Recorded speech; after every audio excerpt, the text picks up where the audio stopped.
Ya, assalamualaikum warahmatullahi wabarakatuh. Perkenalkan saya Ridho Nafiul Aidan dari kelas 11-2, absen 32.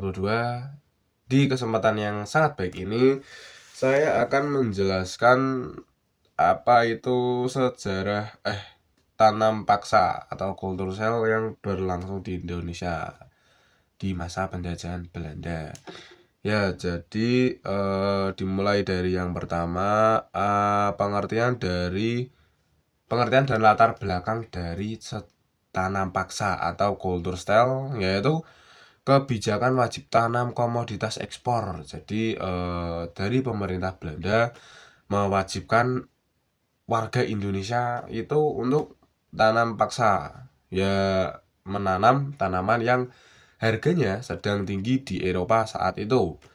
Contohnya seperti kopi, terus baja, rempah-rempah mungkin juga termasuk, gula, teh, dan indigo yang diberlakukan Belanda di Indonesia sejak tahun 1830 sampai 1870.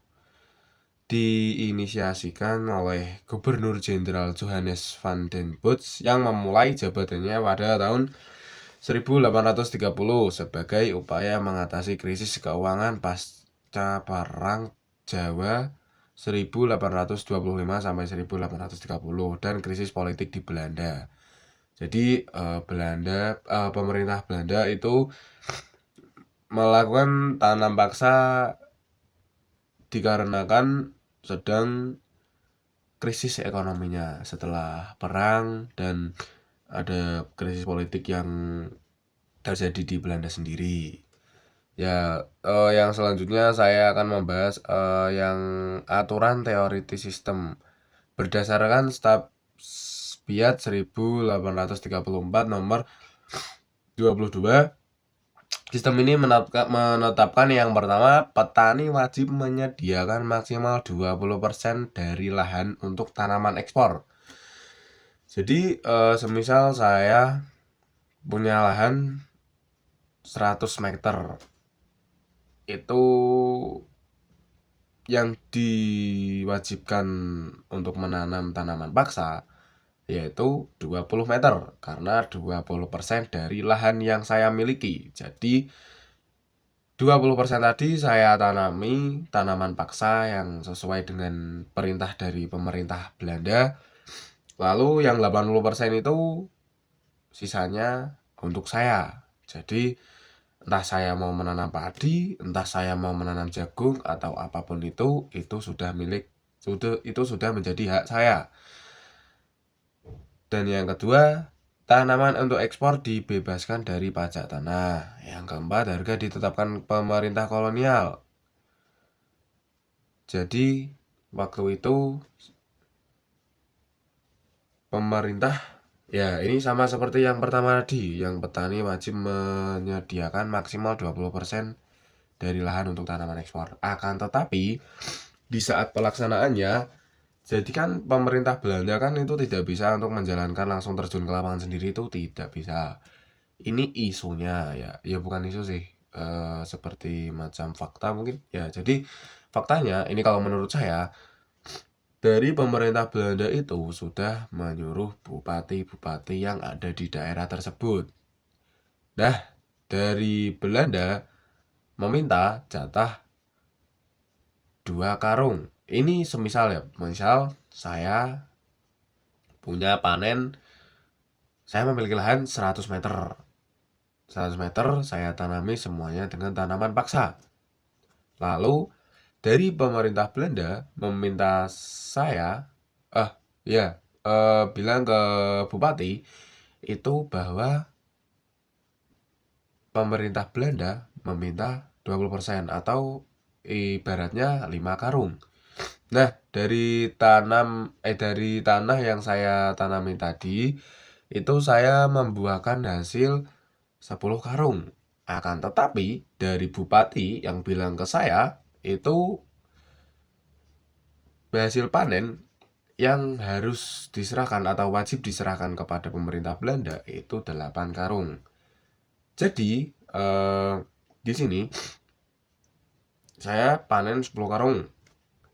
2 karungnya untuk saya, karena yang 8 karung harus diserahkan kepada bupati yang kemudian akan diserahkan kepada pihak Belanda.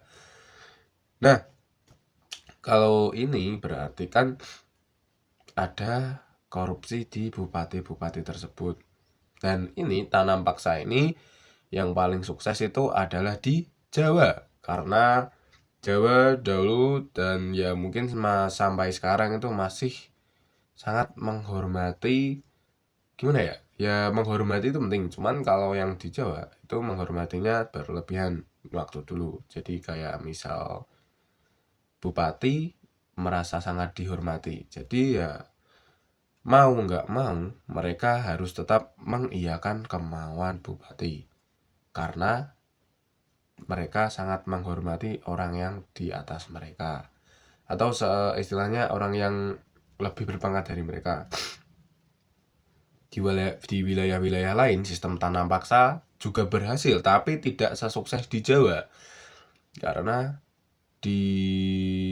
ada beberapa faktor yang membuat sistem tanam paksa di wilayah-wilayah berhasil tapi tidak sesukses di Jawa. Yang utama itu karena warganya tidak menghormatinya itu tidak berlebihan seperti di Jawa. Yang kedua, faktor dari tanah dan hujan mungkin jadi kan karena kalau rata-rata di tanah Jawa itu kan biasanya subur. Nah, kalau di luar itu tanahnya lebih banyak yang tidak subur. Ya.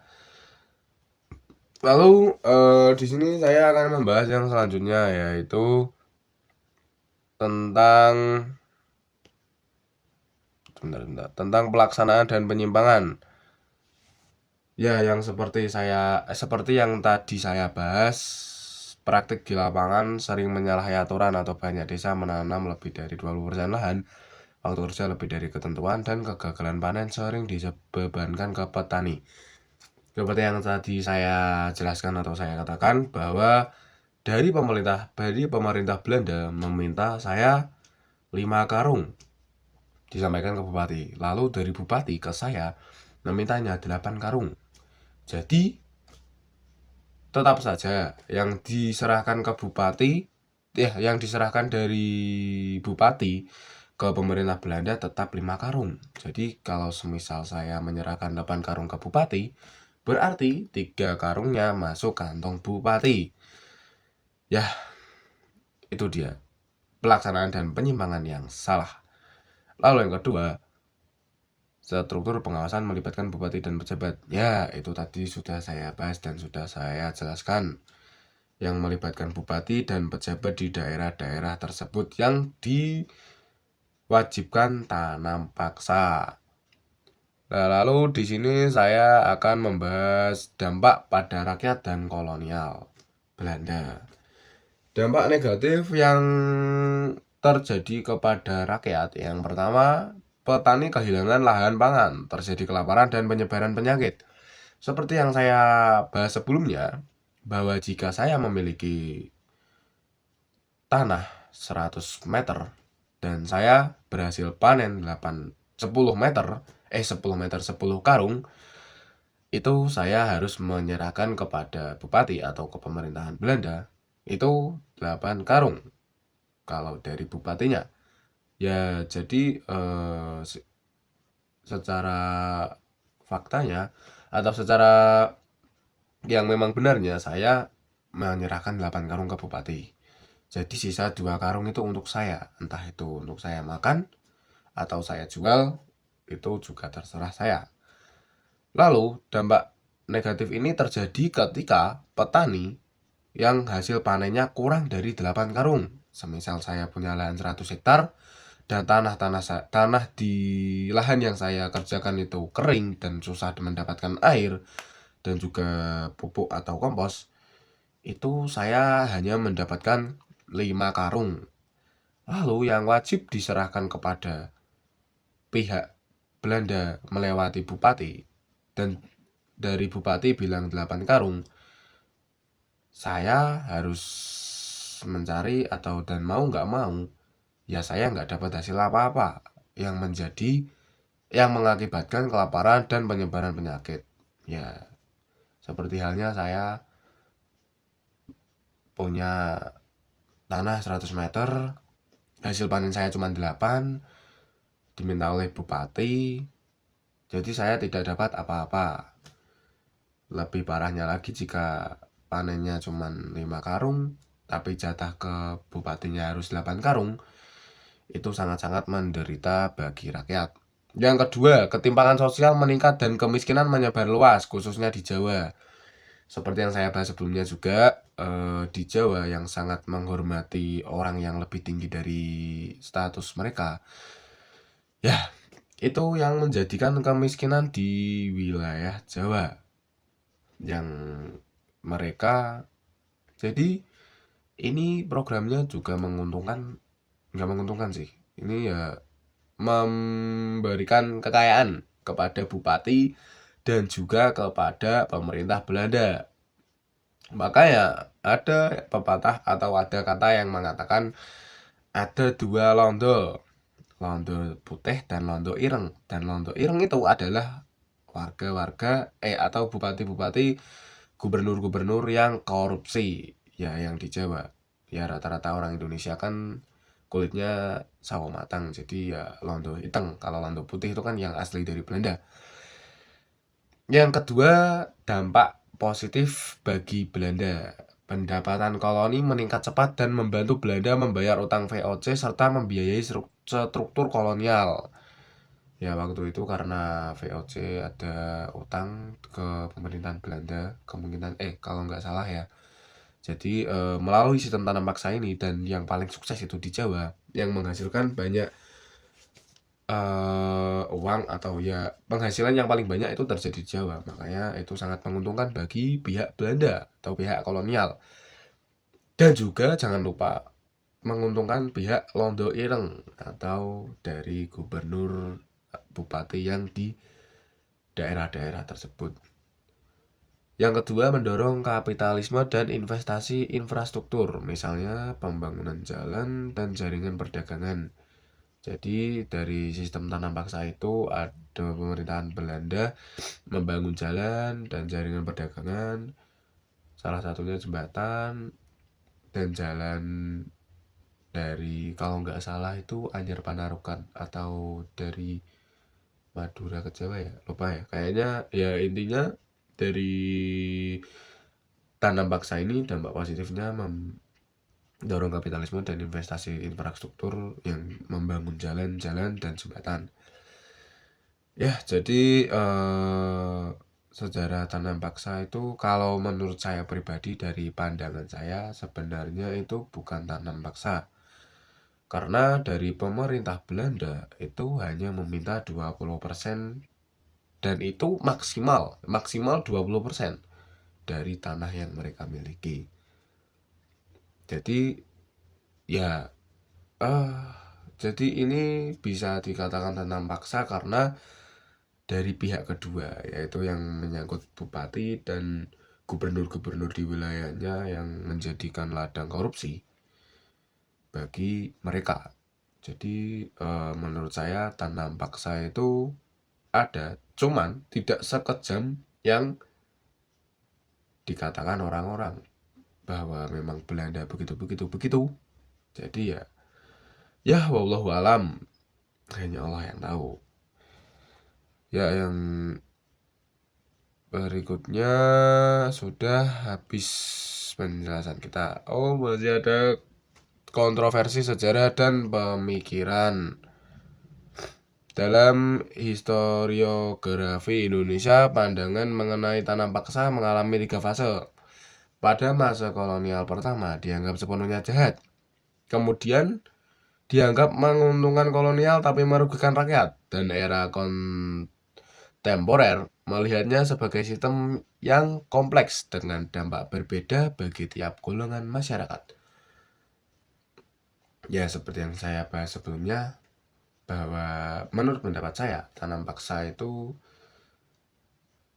sebenarnya ya memang menguntungkan bagi Belanda. Cuman kalau dari bupati atau dari gubernur yang tidak melaksanakan penyimpangan, rakyat Indonesia tidak akan sengsara, tidak akan lebih sengsara dari waktu itu, karena banyak kasus yang mati kelaparan karena ya yang terjadi penyimpangan tersebut. Yang kedua, kritik tajam datang dari tokoh seperti Muitatuli, Edward Dewis Dekker melalui novelnya Max Havelaar 1860 yang mencekam keras perlakuan terhadap rakyat pribumi dan pejabat-pejabat yang korupsi. Jadi waktu itu ada seorang yang menulis novel kisah tentang rakyat Indonesia yang dijajah oleh Belanda dan juga pejabat-pejabat yang korupsi. Maka dari itu, dari novel tersebut warga Belanda itu tersentuh hatinya. Wah iya, jadi selama ini kita itu hidup enak tuh karena mengambil hasil orang.